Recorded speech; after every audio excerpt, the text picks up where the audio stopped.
Fala galera, hoje vamos fazer uma comparação da maconha e do álcool. Qual dessas drogas vocês acham que é a pior? Fica aí que depois da vinheta vamos fazer uma análise dessas drogas e dizer pra você qual é a resposta. Vamos lá.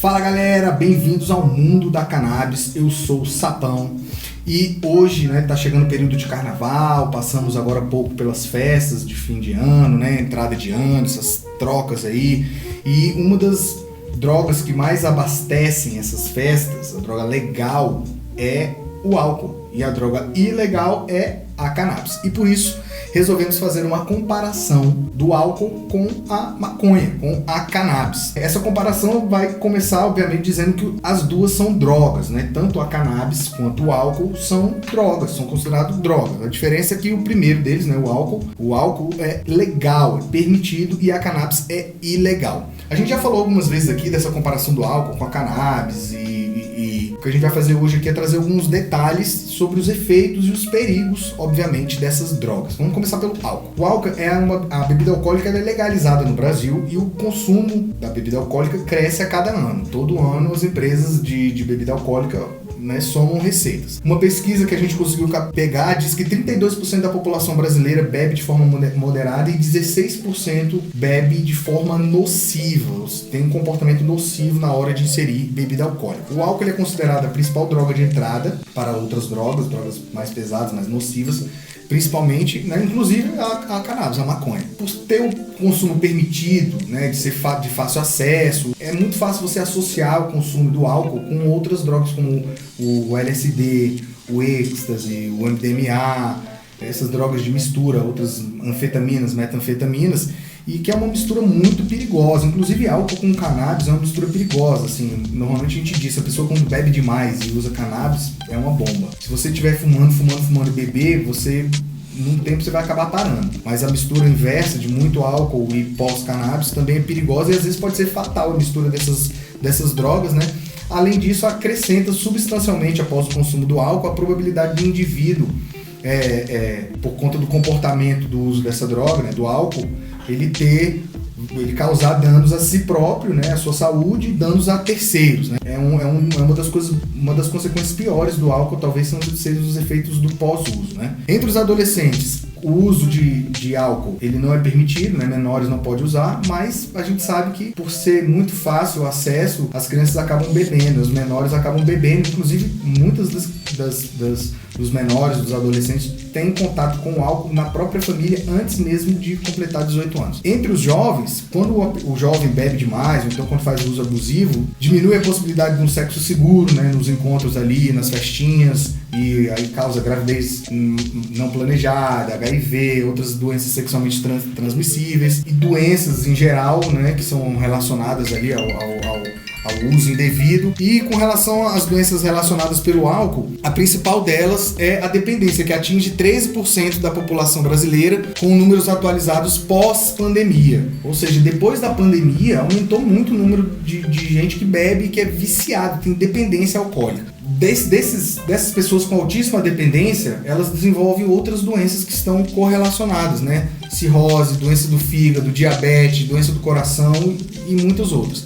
As consequências do uso excessivo do álcool são essas doenças e também alguns efeitos que não são desejados, A gente colocou aqui uma tabela bem bonitinha aqui sobre um comparativo, mas fato é que o efeito do alcoolismo atinge não só a saúde do alcoólatra, como a gente vai ver aqui, mas também da comunidade em que ele vive e também da sua família, Numa divisão que a gente fez aqui, o mal dos efeitos do álcool, ou os efeitos do álcool à saúde.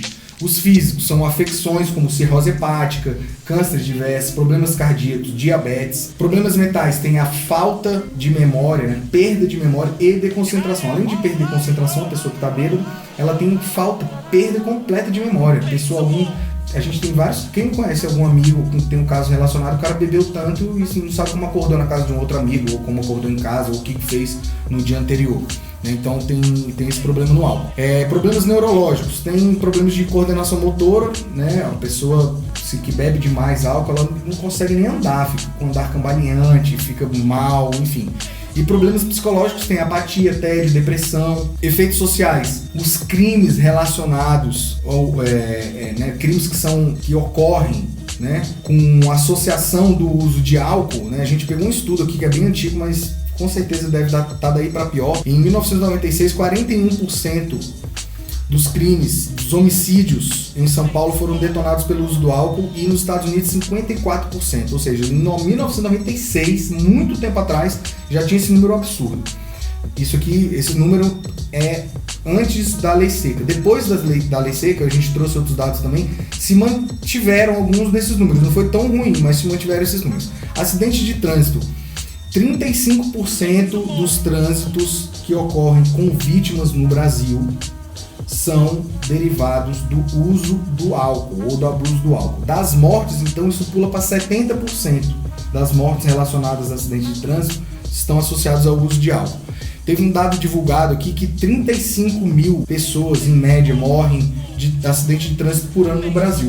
Metade dessas vítimas morreram por conta de alguma associação de motoristas bêbados, né? Ou seja, que utilizaram álcool aí na direção. Além disso, tem a má produtividade no trabalho e os danos produzidos, né, com o usuário do álcool no trabalho. Hoje, se você for pego por embriaguez no trabalho, você vai ser demitido por justa causa. E se você não tiver uma embriaguez habitual, se você for alcoólatra mesmo, você pode ser afastado pelo SUS. Mas certo que tem algumas profissões que não podem, a pessoa não pode utilizar álcool, por exemplo, motorista, bêbado, não tem como, vai perder o emprego. Além disso, então o cara perde emprego. E aí, com o salário que a empresa paga com a rescisão, o cara vai compra bebida também, e depois disso não arruma mais emprego, então fica horrível. E perda do senso do dever e dos bons costumes, aí o cara começa a faltar trabalho, começa a não ir em reuniões de amigos ou reuniões importantes, ou fica o dia inteiro no bar, só consumindo bebida, abrindo suas particularidades, falando que tem de dinheiro, contando um monte de coisa no bar, e fica ali naquela conversa de bar eterna. Na família, os efeitos do álcool são também estarrecedores, né? O comprometimento dos filhos, 80% dos filhos aprendem a beber em casa, que eu disse anteriormente. Tem a desestruturação do lar, seja pela falta de emprego, ou pela falta de oportunidades, dificuldades financeiras, discussões inevitáveis por causa do uso do álcool. Separações conjugais, a mulher não aguenta mais as fases de euforia e acaba mandando o cara embora. Quando não gera a violência doméstica, porque 2/3 dos casos de violência doméstica estão relacionados ao álcool. O cara chega bêbado em casa e começa a bater na mulher e tal, enfim. E a maconha, e a cannabis? Quais são esses efeitos do seu uso? No rol de drogas ilícitas, a cannabis entra em primeiro lugar. 3% da população mundial consome cannabis. Isso é mais ou menos mais de 130 milhões de pessoas no mundo consomem cannabis. Então, das ilícitas, das ilegais, ela é a mais consumida. Ela pode ser usada comendo, mascando, fumando, aspirando, na forma de rapel, engolindo, enfim. A cannabis tem várias formas de uso, a gente já falou isso aqui no vídeo. E talvez o mais prejudicial deles, e as doenças que são relacionadas aqui que a gente vai apontar são do uso prejudicial, é a fumígena, né? Aquela que você usa fumando, né? Diferente do álcool, não existe uma dose letal. O álcool tem mais essa. O álcool ele tem uma dose letal. Se você tomar álcool demais, pode entrar em coma alcoólico e vir a falecer pelo uso excessivo de álcool, né? Diferente da cannabis, que não existe dose letal para a cannabis. O máximo que vai acontecer é você ficar muito doido, ter algumas experiências, né?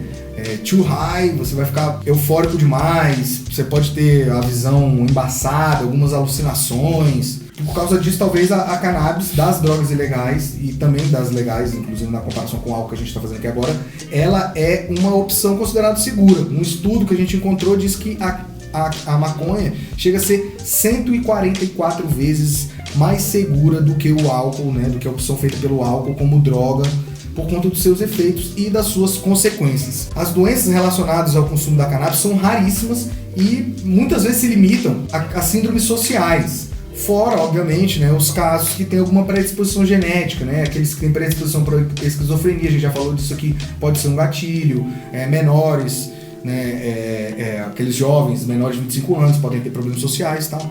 Ao contrário do álcool, o abuso da cannabis não traz consequências graves para um terceiro. Você não vai agredir, se você usar cannabis em excesso, você não vai agredir ninguém. Ou você não vai causar uma desordem, né? Então, não tem esse perigo. Com relação aos efeitos à saúde da cannabis, os físicos são que aumenta os batimentos cardíacos, diminui a pressão arterial, tem alguns outros, mas esses são mais ou menos os mais básicos. Os efeitos mentais, não destrói os neurônios, né? A deficiência mental é uma concentração, é uma perda da concentração, deficiência da concentração sem perda de memória. Você não tem como apagar por conta da cannabis e chegar em casa sem saber como você chegou lá, né? O máximo que você vai ficar com um raciocínio mais lento e esquecer da memória recente, perdas de memória que são leves, né? Os problemas neurológicos, como a gente já disse aqui, a cannabis ela é neurogênica, então os efeitos neurológicos são esses que eu acabei de falar anteriormente: perda da coordenação motora, concentração de forma leve e momentânea. Então não tem problemas graves neurológicos. Os psicológicos, aí vai depender do gatilho, do seu quadro genético, né? Você pode ter ansiedade, você pode ter uma síndrome do pânico, né? Ou no uso excessivo você pode ter uma depressão.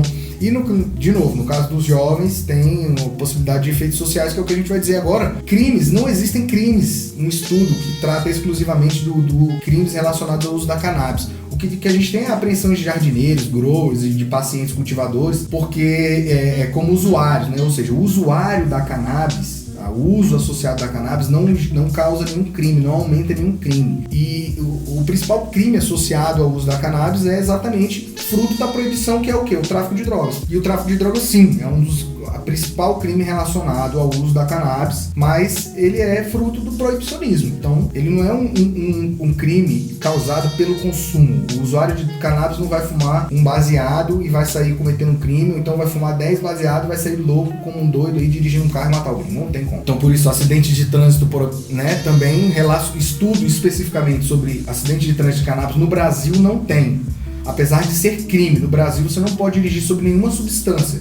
Álcool, cannabis, cocaína, remédio, nenhum. Então é um crime no Brasil, mas não existe um estudo relacionado. Porque os efeitos da cannabis, eles são momentâneos e eles não impedem a pessoa a conduzir. O máximo que vai acontecer é o usuário de cannabis andar mais devagar na via, demorar mais para chegar no lugar. Isso se ele não esquecer o caminho e por isso acabar, né, tendo que demorar, errar o percurso por causa disso. Em alguns outros países, como o Canadá, por exemplo, tem estudos que já relacionaram o consumo de cannabis com a direção, e lá já existe um permissivo legal, né? Exatamente por causa disso. O THC, depois de 4 horas, até no máximo 4 horas, sai do seu corpo, e por isso você pode usar.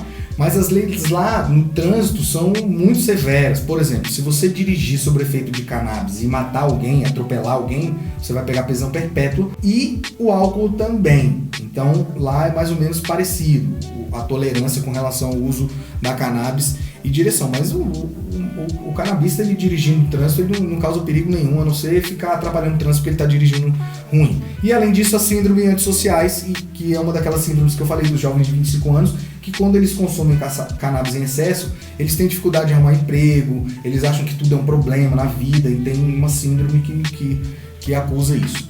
Já os efeitos para a família do usuário de cannabis, isso vai depender muito da família, né? O fato é que a família, dependendo de como ela for, ela vai ficar um pouco mais triste e meio apreensiva. Qualquer uso de droga, o ser humano, desde que ele nasceu, ele faz o uso associado de droga, seja para relaxar ou para medicação, enfim. E numa família tradicional, hoje, nos tempos atuais, qualquer caso de droga, seja até de uso de álcool, isso causa uma apreensão na família, né? A família fica ali preocupada, enfim. A diferença do álcool para a cannabis é que a cannabis é proibida, então causa uma apreensão maior. Então, aquele contato do usuário com o ilegal e com o traficante, aquilo que é o que mais causa preocupação nos efeitos da família do usuário de cannabis. Com relação ao pós-uso também é um pouco diferente. O usuário de álcool, por exemplo, ele tem ressacas, náuseas, dor de cabeça, indisposição, falta de apetite e muitos outros efeitos desagradáveis, né? Às vezes a gente abraça ali a privada, a pessoa não sabe com quem se envolveu na noite anterior, bebe demais, enfim. E, cara, falta de apetite, o cara fica sem conseguir comer, no dia seguinte bate aquela depressão, né, do pós, assim, nossa, por que eu bebi demais? E o usuário de cannabis não tem ressaca nenhuma. O máximo que vai acontecer é ele dormir antes da hora, ou então dormir demais e acordar com muita fome, ou ficar indisposto até acender o próximo baseado. Com relação aos benefícios, o álcool só traz o benefício social, né? Que é um prazer, uma descontração ali, de estar ali um pouquinho mais solto ali, consumindo com os colegas, descontraindo. A cannabis também tem esses efeitos sociais, mas ele não tem efeitos adversos, né? Ele não tem doenças associadas ao uso da cannabis. E quando a gente fala de doenças, obviamente, que cânceres dos fumígenos, como eu já falei, da fumaça da cannabis, é um grande perigo, mas isso não só é da fumaça, até nesse ponto a cannabis sai na frente, porque ela é menos cancerígena, menos prejudicial do que a fumaça tradicional do tabaco, porque reduz a chance de alguns tumores malignos, né? Já tem estudos que a gente apontou aqui com relação ao uso da cannabis para câncer e tal, e a gente tocou nesse assunto dos fumígenos também. E com relação a essas doenças, o álcool ele tem muitas doenças associadas, né? E já o uso da cannabis, a cannabis, ela, ao contrário do álcool, o seu uso está associado a tratamentos de doenças, né? Enfermidades como ansiedade, depressão, dor crônica, mal de Parkinson, Alzheimer, epilepsia e muitas outras já são tratados com a cannabis, inclusive a cannabis vaporizada, né? Alguns médicos falam, você pode vaporizar. Eles indicam a vaporização, que é menos prejudicial que o fumo mesmo, por si só. E, além disso, tem melhora no sono, melhora do apetite, diminuição de dores ocasionadas por forma diversa. Com certeza a gente pode afirmar que entre a cannabis e o álcool, a plantinha sai muito na frente. A cannabis ela é mais segura, menos prejudicial do que o álcool. Um dos estudos feitos com as drogas mais perigosas e com as drogas mais populares e perigosas do mundo, né, das 10 drogas mais perigosas e populares do mundo, o álcool ficou em primeiro lugar, né? Como a gente está afirmando aqui, a gente até afirmou que é uma droga de entrada e tal, enfim. Isso por vários fatores, né? Ele agrava os casos de depressão, o uso a longo prazo causa doenças do fígado, câncer, danos cerebrais, causa dependência física e psicológica. Além de ser acessível e de muito fácil, ele tem um consumo estimulado pela publicidade, pela mídia, pelo mercado, né, político em geral. Os danos do consumo do álcool não afetam você só como um indivíduo, como a gente já falou. São inúmeros os casos de mortes por brigas, acidentes de trânsito e outras causas causadas por pessoas embriagadas. E o Estado tem um custo de fiscalização do consumo de motoristas menores e de crimes por conta do álcool muito grande, né, não muito grandes, e que acabam estimulando até inclusive o uso. E já a cannabis, nesse mesmo estudo, ficou em 8º lugar, e ela só ficou em 8º lugar por um motivo específico, né? É porque o custo da proibição acarreta muitas expensas para os estados, para os países em geral. Ela mostra um pequeniníssimo potencial ofensivo ao organismo e é mais perigosa exatamente por ser ilegal do que legal, porque ela é traficada, né? O tráfico financia o crime legal. E para você ter uma ideia, nos Estados Unidos chegam a gastar em média mais de 20 bilhões por ano na luta contra o tráfico de maconha na época que era proibida. Vamos ver se esse número reduz aqui, que esse número já está desatualizado. E na verdade a cannabis, a maconha, nessa pesquisa que a gente fez, ela devia ficar em último lugar. Porque a que ficou em 9º foi a GHB, que é o êxtase líquido, e a que ficou em 10º lugar foi os benzodiazepínicos. Bom dia, zepínicos. Benzodiazepínicos, que podem causar a morte, e a cannabis não mata. Ou seja, o uso do GHB e desses medicamentos aqui anti-ansiolíticos, eles matam, eles podem matar, levar ao coma e morte.